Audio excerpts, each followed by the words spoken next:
Joining us right now in a Squawk exclusive interview ahead of his first appearance on a conference call with analysts is Exxon Mobil's chairman and CEO, Darren Woods. And Darren, thank you so much for being with us today. Good to be with you, Becky. Thank you. The earnings per share were substantially better than the street had been expecting. Revenue, I realize, is a different game because there are 18 analysts that put in requests or put in numbers that they think you're going to hit for earnings. Only 5 will even give a guess when it comes to revenue. But the revenue number was a little below what they expected. So how did you manage to beat with earnings in such a handy way when revenue wasn't necessarily what they thought it was going to be? What kind of screws did you turn to get those results? Well, we had a really good quarter, and you may have recalled in the beginning of 2018, we reconfigured our downstream organization. Since the merger of Exxon and Mobil, we had put ourselves into a functional company construct.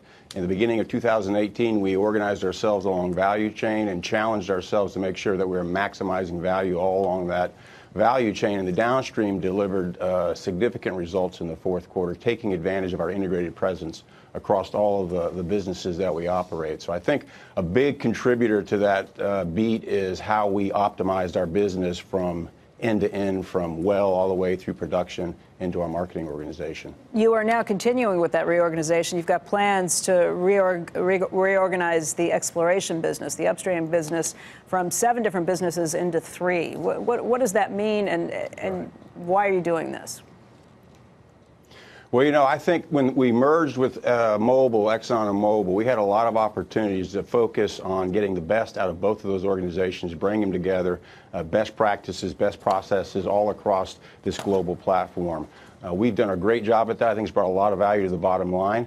We're going to hang on to the functional excellence that we created through that process. And the next step now is to organize ourselves to make sure that we're capturing all the value that we can from the market. And so we're organizing the upstream business along value chains so that our people can see that business and optimize it again from end to end, from production, from resource development to production down through marketing. So we're real excited about that. It's a very similar concept to what we did in the downstream.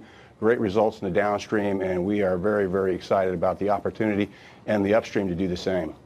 Darren, one of the highlights from the release that we're just going through is that fourth quarter liquids production was up 4% year over year, and that's largely because of growth in the Permian. How much are you investing in the Permian? Where are you kind of seeing the fruits of that, and what do you expect to have happen this year?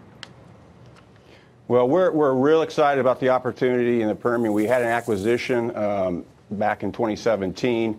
And when we stepped back and looked at what we could do in the unconventional space, I think Exxon Mobil can go into that market, into that resource play, and take a very different approach than a lot of the players that are out there today, leveraging the strength of our large global organization, our project development, the scale, bringing our technology to bear in there. And so we're taking a very different approach to the development in the Permian, putting a long-term plan in place to develop unconventional resources at scale. I think that's something unique to our company, unique to our capabilities. It's going to bring a different type of production, a different game to the unconventional space. And I think, again, we're going to demonstrate some significant value accretion through that process.